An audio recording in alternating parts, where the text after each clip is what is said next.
حضرت امام اعظم ابو حنیفہ رحمۃ اللہ تعالی علیہ کے دور میں ایک شخص جس کے پاس جائیداد تھی اور کافی مقدار میں سونا چاندی تھا اور اس کا وقت آخر آ گیا، اس نے سوچا اگر یہ میں کسی غریب کو دوں گا تو وہ اس کی حفاظت نہیں کر سکتا، اور اگر کسی امیر کو دوں گا تو وہ اسے غصب نہ کر جائے۔ بلا آخر اس نے ایک شخص کو بلایا اور تھیلے میں ڈال کر کے یہ سونا اور چاندی اسے دے دیا اور کہا کہ جب میرے بچے نوجوان ہو جائیں تو جو تیرا جی چاہے وہ بچوں کو دے دینا۔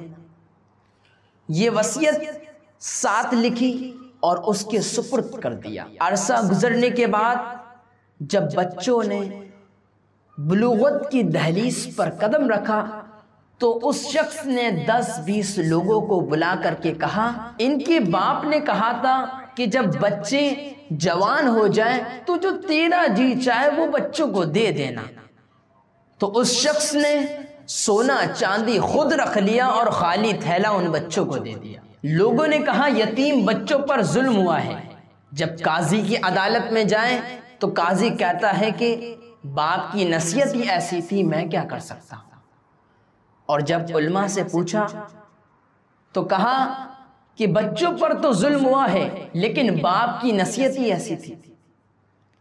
جب بات یہ امام اعظم ابو حنیفہ رحمۃ اللہ تعالی علیہ تک پہنچتی ہے اور امام اعظم ابو حنیفہ رحمۃ اللہ تعالی علیہ کی بارگاہ میں اس مسئلے کو پیش کیا جاتا ہے تو آپ فرماتے ہیں کہ اس شخص اور ان بچوں کو بلاؤ۔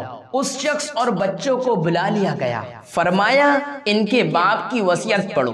وصیت پڑھی گئی۔ اس شخص نے کہا مرتے وقت ان کے باپ نے یہ سونا چاندی اس تھیلے میں ڈال کر کے کہا تھا کہ جب بچے جوان ہو جائیں تو جو تیرا جی چاہے وہ بچوں کو دے دینا۔ فرمایا دوبارہ وصیت پڑھو۔ کہا کہ ان کے باپ نے کہا تھا کہ جب بچے جوان ہو جائیں تو جو تیرا جی چاہے وہ بچوں کو دے دینا۔